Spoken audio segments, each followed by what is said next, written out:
서머나 교회 사자에게 편지하라. 처음이며 마지막이요 죽었다가 살아나신 이가 이르시되 내가 내 환난과 궁핍을 알거니와 실상은 내가 부요한 자니라. 자칭 유대인이라 하는 자들의 비방도 알거니와 실상은 유대인이 아니요 사탄의 회당이라. 너는 장차 받을 고난을 두려워하지 말라. 볼지어다 마귀가 장차 너희 가운데에서 몇 사람을 옥에 던져 시험을 받게 하리니 너희가 10일 동안 환난을 받으리라. 내가 죽도록 충성하라. 그리하면 내가 생명의 관을 내게 주리라. 귀 있는 자는 성령이 교회들에게 하시는 말씀을 들을지어다. 이기는 자는 둘째 사망의 해를 받지 아니하리라. 아멘. 할렐루야. 좋으신 하나님을 찬양합니다. 한 주간 동안 모두 평안하셨습니까? 예, 오늘은 우리 교회 기쁜 날입니다. 기쁜 날입니다. 좀 기쁜 표정으로 좌우에 계시는 성도님들에게 반갑습니다. 잘 오셨습니다. 함께 예배드려서 너무 기쁩니다. 인사 좀 나눠주시기 바랍니다.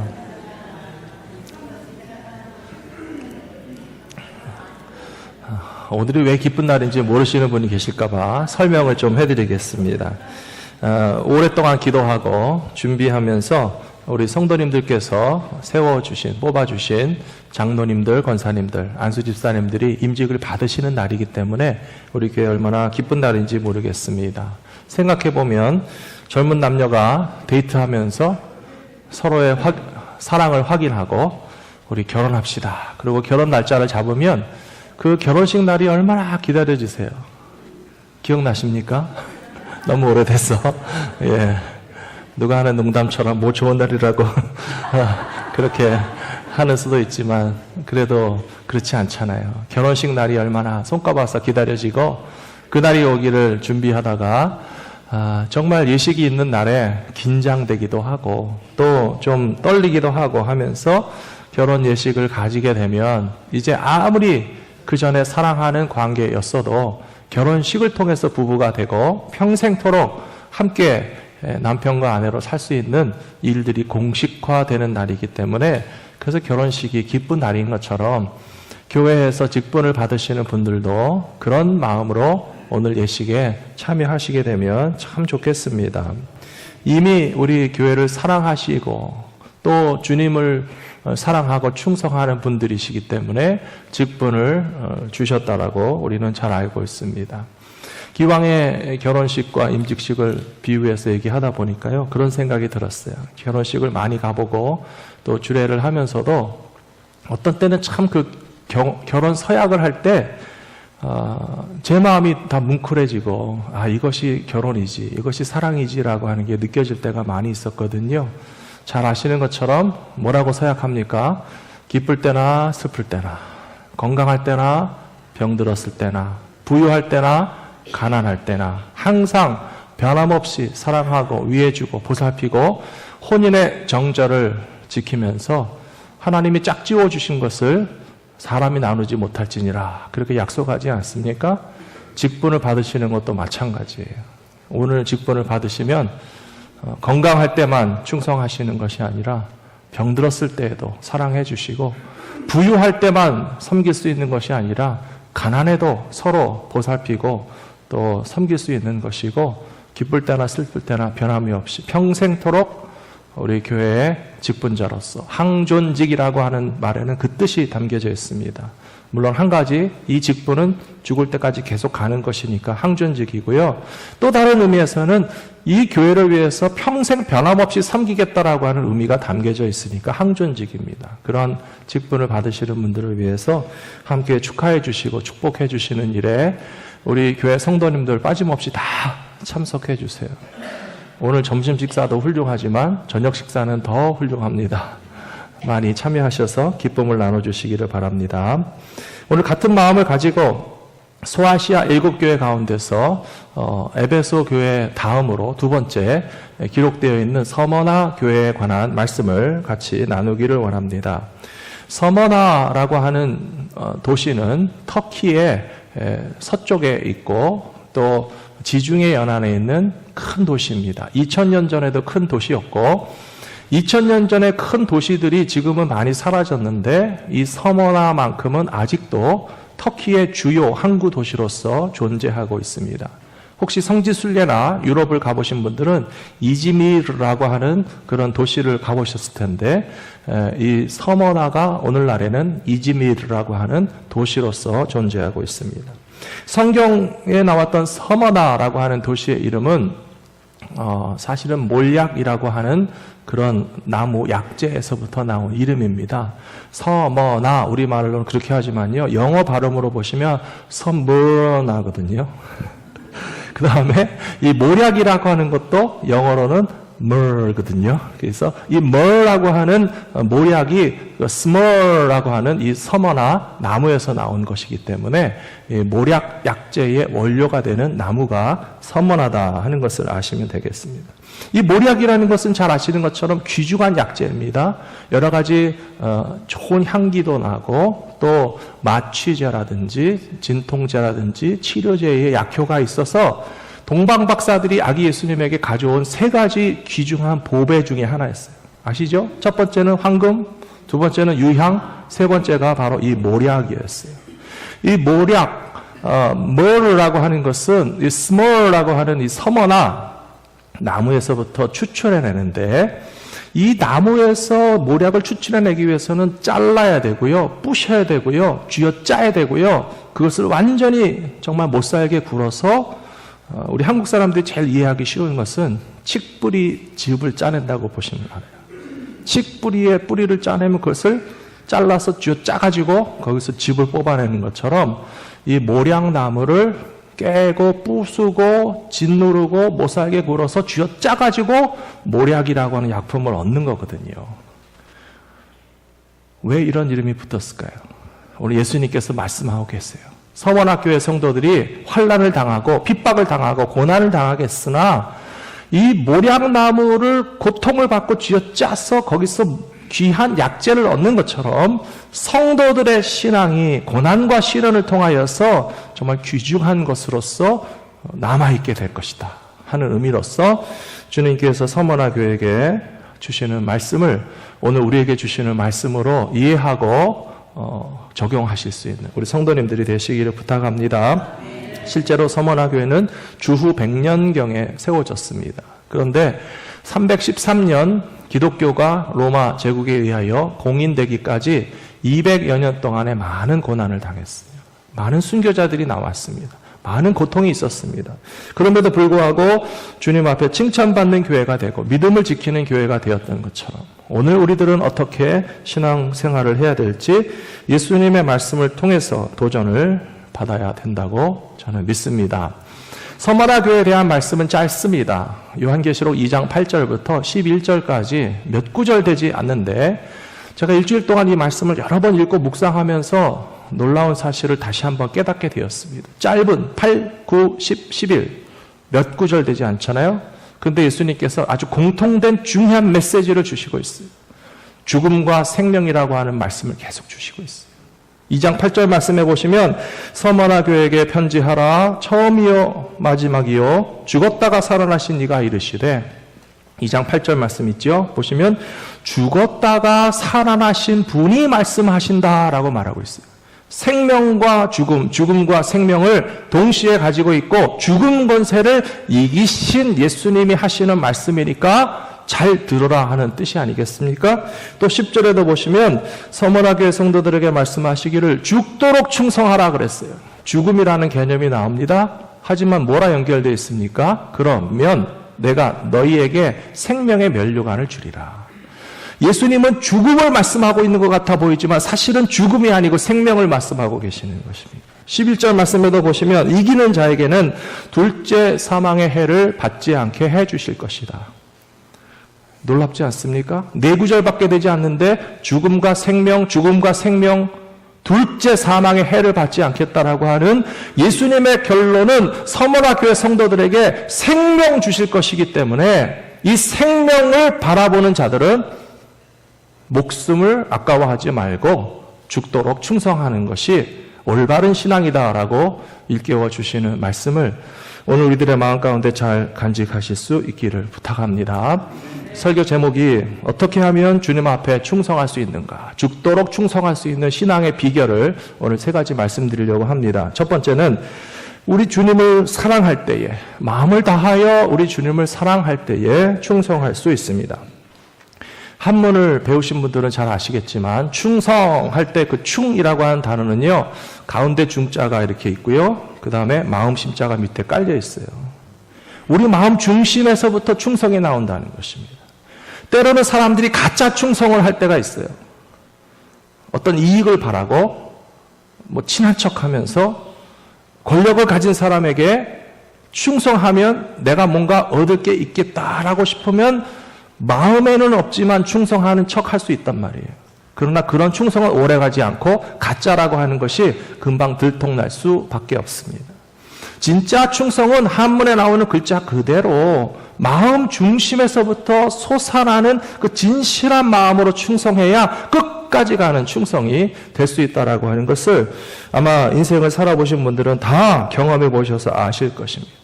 오늘 요한계시록 2장 10절 말씀에서 주님께서 서머라교회 성도들에게 말씀하시기를 너희는 고난을 두려워하지 말라. 마귀가 옥에 던져서 시험을 받게 할 것이고 10일 동안 환난도 받게 되겠지만은 그러나 죽도록 충성하라 라고 말씀하고 계세요. 그리하면 내가 생명의 면류관을 내게 주리라 라고 말씀하고 있습니다. 어떤 분들은 이 요한계시록 2장 10절 말씀을 읽으시면서 예수님도 참 너무하시다 하는 생각이 드실지 모르겠어요. 안 그러세요? 느끼는 대로 그냥 솔직하게 대답하셔도 돼요. 장차 고난을 받게 될 것이고 옥에 던져 시험을 받게 될 것이고 열흘 동안 환난도 받게 될 것인데 아이고 얼마나 고생이 많느냐, 그만 좀 고생해라, 좀 우쭈쭈 해주셨으면 좋겠는데 고난받은 자들에게 죽도록 충성하라 하시는 예수님 너무하시는 거 아닙니까? 라고 하는 생각이 드실 수 있어요. 근데 제가 분명히 앞에서 말씀드렸어요. 예수님은 죽음을 말씀하시는 게 아니에요. 죽도록 충성하면 그 후에 생명의 면류관을 받게 될 것이기 때문에 죽음을 두려워하지 말고 주님 앞에 충성하는 것이 옳다라고 하는 사실을 우리에게 알려주시는 것을 깊이 이해하셔야 될 줄로 믿습니다. 사무엘하 23장에 보시면요, 한번 같이 읽어보실까요? 사무엘하 23장 16절 말씀입니다. 새 용사가 블레셋 사람의 진영을 돌파하고 지나가서 베들레헴 성문 곁 우물물을 길어가지고 다윗에게로 왔으나 다윗이 마시기를 기뻐하지 아니하고 그 물을 여호와께 부어드리며. 이 이야기를 아시는 분들이 많이 계실 거예요. 다윗이 사무엘 선지자에게 기름 부음을 받고 이스라엘의 왕이 될 사람으로 지명을 받았는데 사울 왕이 그것을 인정하지 않고 자기 왕권을 계속 지키고 있기 때문에 계속 다윗이 이렇게 피해 다니는 도망자, 망명자의 삶을 살던 때입니다. 그런데 이 사울이라고 하는 왕은 처음에는 믿음을 제대로 가지고 있었지만 그의 믿음은 엉터리였습니다. 순종하지 않는 믿음이었습니다. 순종이 제사보다 낫다라고 하는 말이 바로 이 사울 때문에 나온 이야기입니다. 그리고 이는 왕 노릇을 제대로 하지 못해서 다윗의 고향 마을이었던 베들레헴이 지금 누구에게 뺏겼습니까? 블레셋 족속에게 뺏겼잖아요. 영토가 쪼그라들고 나라가 축소되고 사울 왕이 제대로 왕 노릇을 못하기 때문에 다윗 왕의 고향이었던 베들레헴 마을이 가나안 족속 블레셋 족속에게 뺏겨가지고 사울 왕에게도 못 가고 고향 마을에도 못 가고 다윗이 얼마나 힘들었겠어요. 그래서 멀리 숨어서 들판에서 고향 근처를 지나가다가 나도 모르게 다윗이 말하기를 우리 동네 우물물 시원한 물 한 잔 마셔봤으면 좋겠다 하니까 그 말을 들은 다윗과 함께하는 군사 가운데서 3명의 용사들이 우리가 사랑하고 존경하고 이 나라의 왕이 되어야 마땅하신 다윗을 위해서 우리가 들어가서 물을 떠다 드리자. 그래서 여기 말씀에 나와 있습니다. 블레셋 군대의 진영을 돌파하고 들어가서 물을 떠다가 다윗에게 드렸던 그 군인들은 얼마나 충성된 사람들이었습니까? 근데 다윗은 그 물을 감히 받지 못했어요. 내가 실수했구나. 괜히 사사로운 감정에 마음이 약해져가지고 고향 마을을 그리워하는 마음에서 우리 고향 마을 우물물 마시고 싶다라고 하는 소리 괜히 해가지고 나의 충성된 군사들이 목숨 걸고 그 물을 떠온 것은 내 잘못이다 해서 그것을 자기가 마시지 않고 땅에 부었습니다. 그리고 하나님께 드리는 것이 옳다라고 했던 이 모습은 참으로 충성된 믿음의 동역자들의 아름다운 모습이라고 저는 생각합니다. 사랑하는 성도 여러분, 예수님께서 서문화교회 성도들에게 말씀하신 것처럼 환난도 있고 핍박도 있고 감옥에도 가겠지만은 그럼에도 불구하고 죽도록 충성해야 됩니다라고 하는 말을 요즘 목사님들이 잘 못하세요. 이유가 어디 있는지 아세요? 성도님들이 별로 안 좋아하니까 못하는 거예요. 성도님들은 뭐 기쁘게 받으시겠습니까? 아, 저 목사님이 왜 그래? 그런데 이건 예수님의 말씀입니다. 환난과 시련이 있어도 우리는 죽기까지 충성하는 것이 옳기 때문에 이 말을 전달하는 목회자들이 좀 불편하고 미안하지만 그래도 하나님의 말씀을 선포하지 않을 수 없는 것이고요. 받으시는 성도님들도 괴롭고 힘들게 느껴질 수 있지만 이것은 목사님이 하시는 말씀이 아니고 예수님께서 서머나 교회에 주셨던 말씀이 진리의 말씀이라면 내가 그 말씀을 겸손한 마음으로 받으실 수 있는 이 시대의 귀한 믿음의 백성들이 되시기를 부탁합니다. 1909년 110년 전에 중국 동북 쪽에 있는 하얼빈이라고 하는 도시에 기차역에 이토 히로부미라고 하는 일본의 전 총리가 도착했습니다. 이토 히로부미는 메이지 유신 후 일본 제국에 총리 제도가 생겼을 때 초대 총리를 지낸 사람입니다. 제1대 총리, 영국에 유학했습니다. 미국에서 박사학위를 받은 사람입니다. 제국법의 전문가입니다. 그래서 이 사람이 얼마나 똑똑한지 첫 번째 총리 대신에 됐을 뿐만 아니라 조선 통감, 일대 통감까지도 했고 조선을 삼켜서 일본에게 병합되게 하는 데 있어서 모든 전략을 다 추진했던 일본의 입장에서 보면 굉장히 똑똑하고 훌륭한 일을 한 사람으로 보여지지만 우리 조선 사람에게는 정말 나라를 뺏어가는 원흉 중의 원흉이었습니다. 그래서 안중근 의사가 이 하얼빈 역에서 기다리고 있다가 러시아의 재무상을 만나기 위해서 도착한 이토 히로부미에게 권총 3발을 발사했어요. 거기서 즉사했어요. 안중근 의사가 29살 때 한 일입니다. 29살의 청년이 1909년, 나라가 망한 건 1910년이죠. 1년 뒤에 나라가 다 망해가는 그 마지막 시대에 도저히 그것을 아무 일도 하지 않고 지켜볼 수가 없어서 어떻게든지 쓰러져가는 나라를 살리는데 내 목숨이라도 바칠 수 있다면 나라의 원흉을 쏴야 되겠다. 그래서 한 의거가 이 하얼빈에서의 이토 히로부미 저격이었습니다. 당연히 체포되었겠죠. 그리고 여순 감옥에서 재판을 받았습니다. 어머니 조 마리아가 아들에게 편지를 보냈었습니다. 너는 살기를 구걸하지 말고 조국의 독립을 위하여 당당하게 죽어라 했어요. 예수님의 말씀하고 비슷하다는 생각이 들어요. 성도들이 고난을 받지만 죽도록 충성하라는 거예요. 너는 나라와 민족을 위해서 훌륭한 일을 했는데 그러나 살기를 구걸하지 말고 사형 언도를 받으면 당당하게 죽어라. 너에게 내가 마지막 옷을 지어서 보내는데 이것은 너의 수의야. 그거 입고 관에 들어가도 괜찮아. 그것이 어머니에게 효도 하는 것이지 비겁하게 살겠다고 발버둥 치지 마라. 조 마리아 어머니 사진이고요. 안중근 의사의 사진이고 유명한 그 단지 손가락을 끊어갖고 대한의 독립을 위해서 서원하셨던 분의 모습입니다. 사랑하는 성도 여러분, 얼마나 나라와 민족을 사랑하면 아들에게 너는 살기를 구하지 말고 죽어라 라고 어머니가 말씀하셨겠습니까? 사랑하는 성도 여러분, 살려고만 버둥대는 게 정말 훌륭한 인생은 아니에요. 우리의 목숨을 바쳐서 사랑할 수 있는 대상이 있는 사람은 제대로 사는 인생이라고 저는 생각합니다. 그것이 다른 데 있지 않고 우리 예수님을 사랑하는데 있게 되어지는 저와 여러분들이 되시기를 부탁드립니다. 두 번째로 충성하기 위해서, 죽도록 주님께 충성하기 위해서는 겸손해야 주님께 충성할 수 있습니다. 모든 사람 중에서 더욱 겸손해야만 주님께 충성할 수 있습니다. 오늘 본문 말씀 2장 9절에 보시면 서머나 교회 성도들에게 대하여 주님 말씀하시기를 내가 너의 환난과 궁핍을 알거니와 실상은 내가 부유한 자다 그랬습니다. 예수님께서 보시기에 서머나 교회 성도들은 환난도 많고 궁핍하고 가난하지만 예수님이 부자라 그러면 부자인 줄 아시기 바랍니다. 사랑하는 성도 여러분, 여러분들은 부자입니까? 가난합니까? 어떻게 하셨습니까? 내 생각에 부자는 소용없어요. 주님이 보시기에 부유한 자가 되어야 진짜 부유한 자입니다.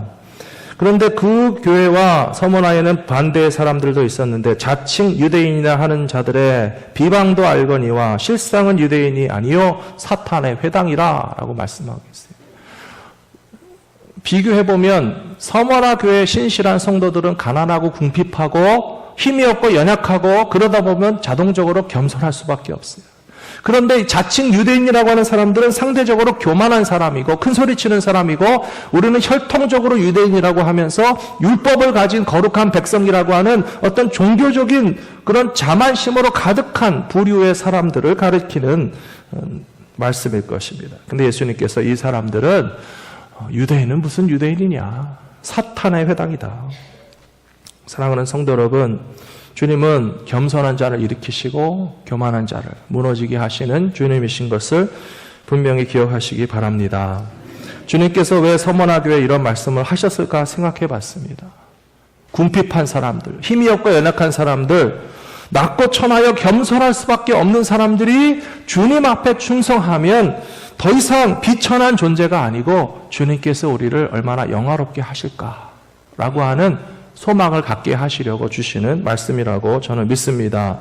좀 따라해 주시기 바랍니다. 교만한 자들은 충성하지 못하고 겸손한 사람은 죽도록 충성한다. 주님의 말씀입니다.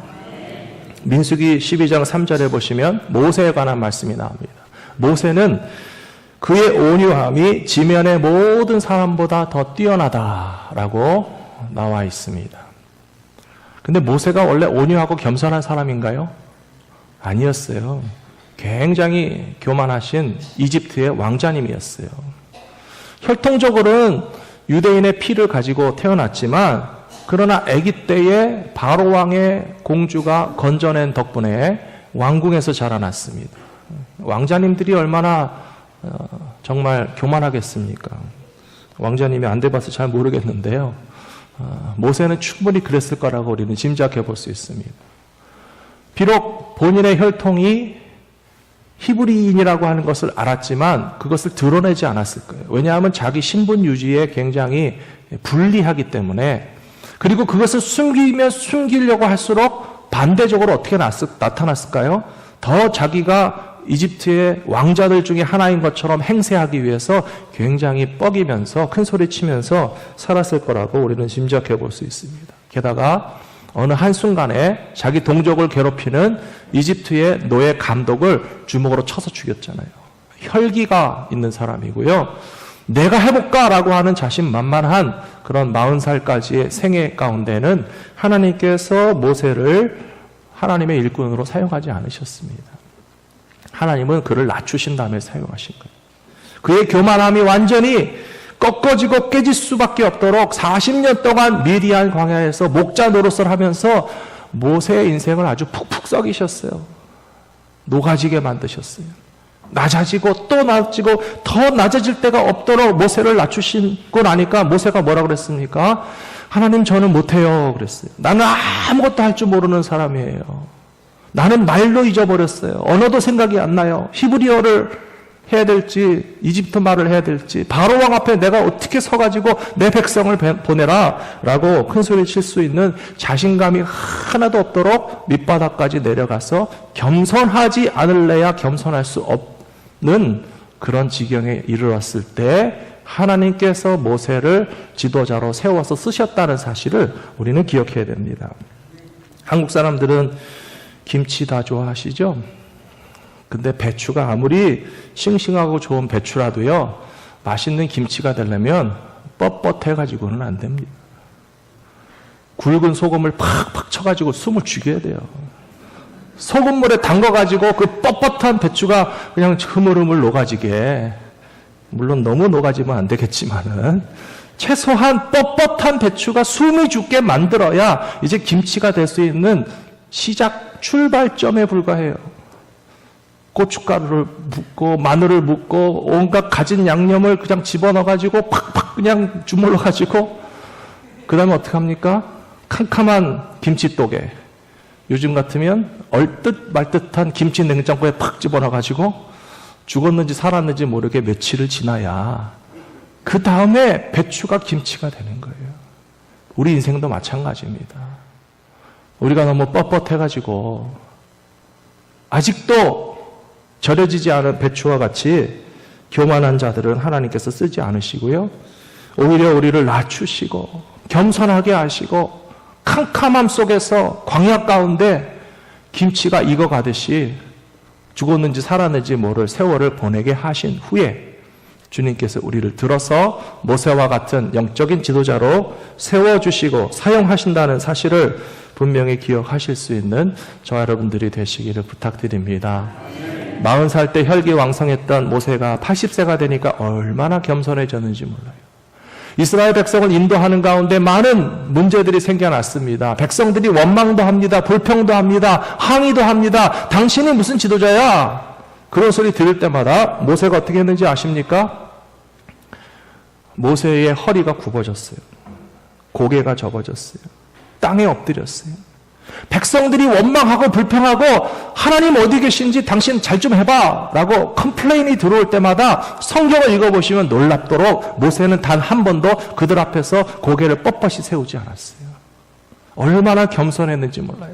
그래서 오늘 민수기 말씀이 나온 겁니다. 이 사람 모세는 온유함이 지면의 모든 사람보다 더 뛰어난 온유한 사람인 줄 40살 때는 몰랐는데 80세에서 120세로 가는 동안에 얼마나 겸손한지.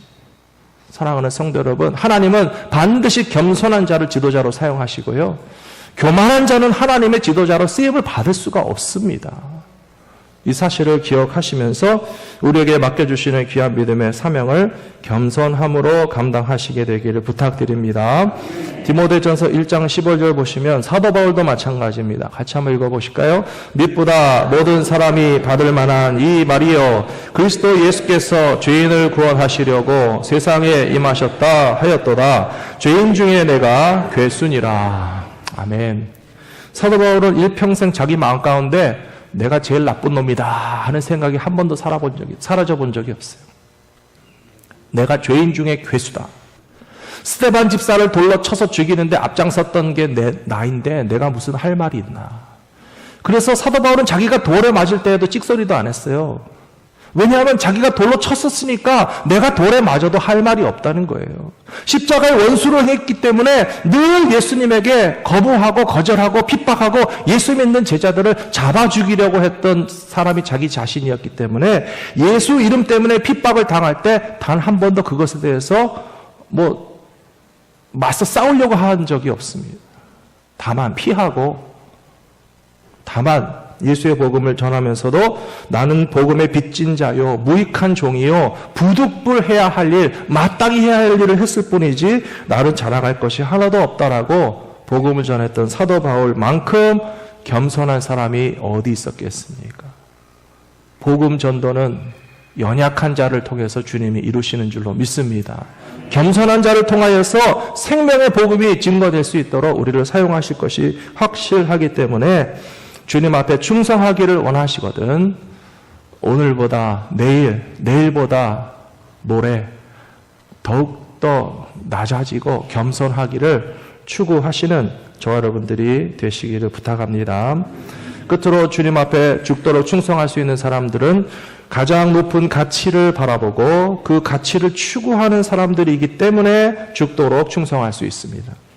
고린도전서 4장 1절과 2절 말씀 같이 한번 읽어보겠습니다. 사람이 마땅히 우리를 그리스도의 일꾼이요 하나님의 비밀을 맡은 자로 여길지어다. 그리고 맡은 자들에게 구할 것은 충성이니라. 아멘. 하나님의 비밀을 맡은 사람들은 충성해야 된다라고 말씀하고 있습니다. 그렇다면 하나님의 비밀은 무엇이겠습니까? 하나님의 비밀은 오직 예수님의 십자가를 통해서만 구원하신다라고 하는 게 비밀입니다. 다 아는 건데 무슨 비밀입니까? 라고 말씀하시겠죠? 이 비밀을 영어로 말하면 시크릿이 아니고 미스테리예요. 안 알려줘서 모르는 시크릿이 아니고 알려줘도 이해를 못하는 미스테리이기 때문에 하나님의 비밀을 맡은 자다라고 하는 것은 알려줘도 이해하지 못하는 것. 헬라 사람들에게 예수님은 우리의 구원의 주님이라고 얘기해도 하나님의 아들, 신의 아들, 어떻게 로마 사람한테 죽었지? 이해를 못해요. 예수님은 죽으신 것이 아니라 부활하셨잖아요. 또 유대인들에게는 나무에 달려 죽은 예수님에 대해서 용납을 못합니다. 구약 성경에 나무에 달려 죽었으면 저주받은 사람이라고 그랬는데 하나님께 저주받은 사람이 어떻게 우리의 구원의 주님이 되시지? 알려줘도 이해를 못합니다. 그래서 하나님의 비밀입니다. 사랑하는 성도 여러분, 예수님이 십자가 위에서 나무 위에서 저주를 받아 죽으셨는데 누구 때문에 저주받으셨습니까? 우리 때문에, 나 때문에 내가 받을 저주와 내가 받을 죽음을 대신 감당하던 예수님을 구원의 주님으로 왜 우리가 모실 수가 없겠습니까?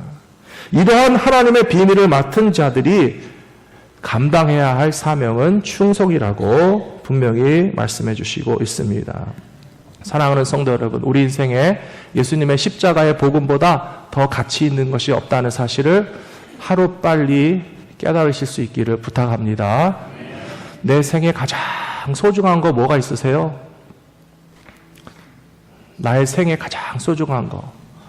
건강도 소중하고, 재산도 소중하고, 직업도 소중하고, 자식도 소중하고, 영주권도 소중하고, 여러 가지 소중한 게 많이 있으시겠지만은, 그러나 다 지나고 보면 우리에게 가장 소중하게 마지막 남아있는 것은 주 예수보다 더 귀한 것은 없어요. 가장 소중한 것을 얻으면 그 모든 것들이 있든지 없든지 상관없이 우리는 가장 소중한 것을 소유한 사람이기 때문에 승리자가 될 것이고 생명의 면류관을 받게 될 것이라고 믿습니다. 사도 바울은 그것을 알았기 때문에 디모데후서 4장 7절에서 나는 선한 싸움을 싸우고 나의 달려갈 길을 마치고 믿음을 지켰으니 이제 후로는 나를 위하여 의의 면류관이 예비되어 있으므로 의로우신 재판장께서 그날에 내게 주실 것이며 나뿐 아니라 주님의 나타나심을 사모하는 모든 사람에게 주실 것이다 라고 말씀하고 있습니다. 사랑하는 성도 여러분, 의의 면류관, 생명의 면류관을 한 분도 빠짐없이 다 받으시게 되기를 부탁합니다. 그러시려면 죽도록 충성하셔야 돼요. 안중근 의사가 이토 히로부미를 저격한 것은 29살의 나이였고 31살 때 감옥에서 교수형 목매달아 사형 집행을 당해서 돌아가셨어요. 유관순 의사가 서대문 형무소에 들어간 1919년 3월 달은 16살 되는 해입니다. 16살밖에 되지 않은 소녀가 조국의 독립을 위해서 만세운동을 했습니다. 학교에서 하다가 금지당하니까 고향 마을에 가서 만세운동을 하다가 잡혀서 서대문 형무소에 들어갔는데 1년도 되지 않아서 모진 고문과 잔혹 행위로 인하여서 감옥에서 옥사했습니다. 17세, 17살의 나이입니다. 유관순 의사와 같은 방에 있었던 여자 죄수들이 7, 8명이 되셨다고 하는데요. 그분들이 함께 늘 노래 부르고 함께 기도하던 노래 가사가 최근에 발굴되어서 실제로 노래로 만들어져서 작품이 나왔거든요. 제가 그 가사를 보고 정말 이것은 피눈물 나는 기도, 신앙의 고백, 조국과 민족을 이렇게 사랑하는 분이었기 때문에 16살에 감옥 들어가서 17살에 죽을 때까지 만세운동을 했겠구나 하는 것이 느껴졌어요. 한번 화면 보시면서 같이 한번 가사를 읽어보시겠습니까? 같이 한번 읽어보겠습니다. 진중이 7이 진흙색 일복 입고 두 무릎 꿇고 앉아 주님께 기도 드릴 때 접시 2개 콩밥덩이 창문 열고 던져줄 때 피눈물로 기도했네. 다음 화면 보시면 대한이 살아있다. 대한이 살아있다. 산천이 동하고 바다가 끓는다. 에헤이 대헤이 에헤이 대헤이. 대한이 살아있다. 대한이 살아있다.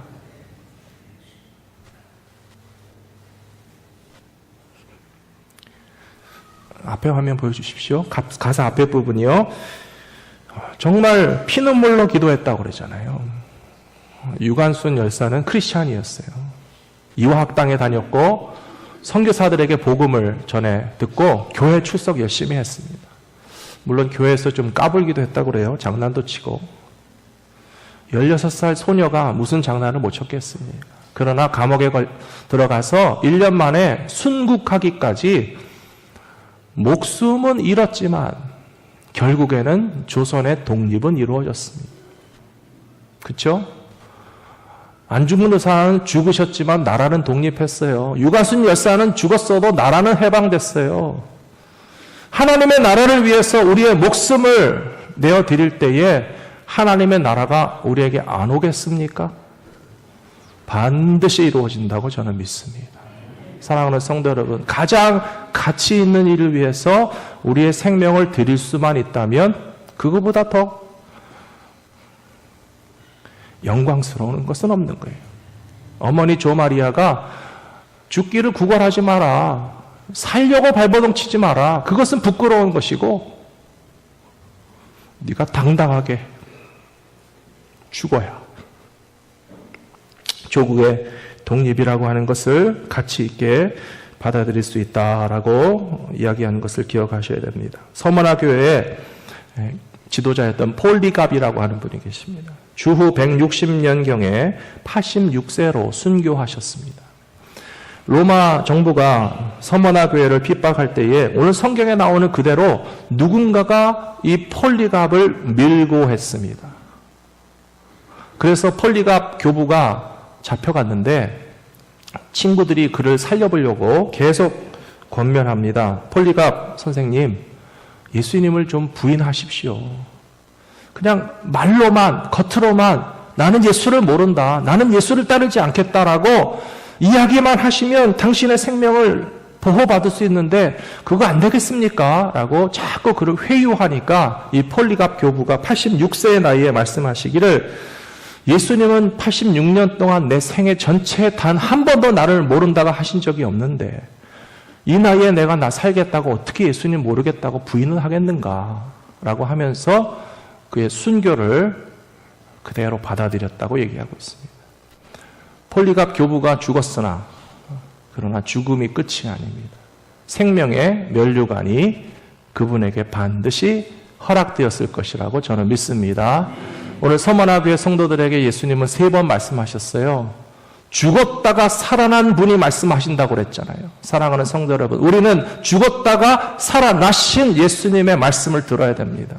죽도록 충성하라고 그랬는데 죽음이 끝이 아니고 죽도록 충성하는 자에게는 생명의 면류관을 주시겠다고 그랬어요. 죽음을 말하는 게 아니라 생명을 말씀하시는 거예요. 승리하는 자에게는 둘째 사망의 해를 받지 아니하도록 내가 지켜주겠다라고 말씀하고 있습니다. 사랑하는 성도 여러분, 이 세상의 역사 가운데서도 죽으신 분들이 오히려 살아있다는 것을 우리가 느끼는 것처럼 우리가 예수 그리스도를 위하여서 우리의 생명을 하나라도 남김이 없이 죽기까지 충성하는 것은 바로 그것입니다. 주님에게 충성을 조금 하고 하는 것을 남겨놓고 이것을 아까워서 버리지 못하고 있는 건 죽기까지 충성하는 게 아니에요.